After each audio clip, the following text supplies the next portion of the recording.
ரோமர் 4ஆம் அதிகாரம். அப்படியானால் நம்முடைய தகப்பனாகிய ஆபிரகாம் மாம்சத்தின்படி என்னத்தை கண்டடைந்தான் என்று சொல்லுவோம்? ஆபிரகாம் கிரியைகளினாலே நீதிமானாக்கப்பட்டானாகில் மேன்மை பாராட்ட அவனுக்கு ஏது உண்டு? ஆகிலும் தேவனுக்கு முன்பாக மேன்மை பாராட்ட ஏதுவில்லை. வேத வாக்கியம் என்ன சொல்லுகிறது? ஆபிரகாம் தேவனை விசுவாசித்தான், அது அவனுக்கு நீதியாக எண்ணப்பட்டதென்று சொல்லுகிறது.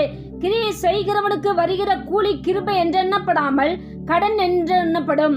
ஒருவன் கிரியை செய்யாமல் பாவியை நீதிமான் ஆக்குகிறவனிடத்தில் விசுவாசம் வைக்கிறவனாய் இருந்தால் அவனுடைய விசுவாசமே அவனுக்கு நீதியாக எண்ணப்படும்.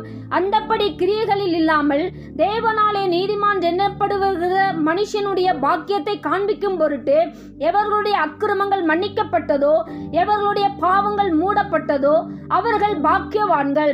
எவனுடைய பாவத்தை கர்த்தர் எண்ணாதிருக்கிறாரோ அவன் பாக்கியவான் என்று தாவீது சொல்லியிருக்கிறான். இந்த பாக்கியம் விருத்த சேதனம் உள்ளவனுக்கு மாத்திரம் வருமோ? விருத்த சேதனம் இல்லாதவனுக்கு வருமோ? ஆபிரகாமுக்கு விசுவாசம் நீதியாக எண்ணப்பட்டது என்று சொல்லுகிறோமே, அது எப்பொழுது அவனுக்கு அப்படி எண்ணப்பட்டது? அவன் விருத்த சேதனம் உள்ளவனாய் இருந்த போதோ, விருத்த சேதனம் இல்லாதவனாய் இருந்த போதோ? விருத்த சேதனம் உள்ளவனாய் இருந்த போதல்ல, விருத்த சேதனம் இல்லாதவனாய் இருந்த போதே.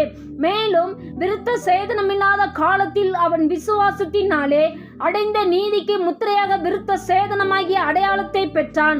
விருத்த சேதனம் இல்லாதவர்களாய் விசுவாசிக்கிற யாவருக்கும் நீதி எண்ணப்படும் பொருட்டாக அவர்களுக்கு அவன் தகப்பனாய் இருக்கும்படிக்கும் விருத்த சேதனத்தை பெற்றவர்களாய் மாத்திரமல்ல, நம்முடைய தகப்பனாகிய ஆபிரகாம் விருத்த சேதனமில்லாத காலத்தில் அடைந்த விசுவாசம் ஆகிய அடிச்சுவடுகளில் நடக்கிறவர்களாய் இருக்கும்படிக்கு தகப்பனாய் இருக்கும்படிக்கும் அந்த அடையாளத்தை பெற்றான். அன்றியும் உலகத்தை சுதந்தரிப்பான் என்கிற வாக்கு தத்தம் ஆபிரகாமுக்காவது அவன் சந்ததிக்காவது நியாய பிரமாணத்தினால் கிடையாமல் விசுவாசத்தினால் வருகிற நீதியினால் கிடைத்தது. நியாய பிரமாணத்தை சார்ந்தவர்கள் சுதந்திரவாளிகளானால் விசுவாசம் வீணாய் போம், வாக்கு தத்தமும் அவமாகும். மேலும் நியாய பிரமாணம் கோபாக்னி உண்டாக்குகிறது. நியாய பிரமாணம் இல்லாவிட்டால் மீறுதலும் இல்லை. ஆதலால் சுதந்திரமானது கிருபையினால் உண்டாகிறதுக்கும்படிக்கும் அது விசுவாசத்தினாலே வருகிறது. நியாய பிரமாணத்தை சார்ந்தவர்களாகிய சந்ததியாருக்கு மாத்திரமல்ல, நம்ம எல்லாருக்கும் தகப்பனாகிய ஆபிரகாமுடைய விசுவாசத்தை சார்ந்தவர்களான எல்லா சந்ததியாருக்கும் அந்த வாக்குத்தத்தம் நிச்சயமாய் இருக்கும்படிக்கு அப்படி வருகிறது. அநேக ஜாதிகளுக்கு உன்னை தகப்பனாக ஏற்படுத்தினேன் என்று எழுதியிருக்கிறபடி அவன் தான் விசுவாசித்தவருமாய் மரித்தோரை உயிர்ப்பித்து இல்லாதவைகளை இருக்கிறவைகளை போல் அழைக்கிறவருமாய் இருக்கிற தேவனுக்கு முன்பாக நம் எல்லாருக்கும் தகப்பன் ஆனான்.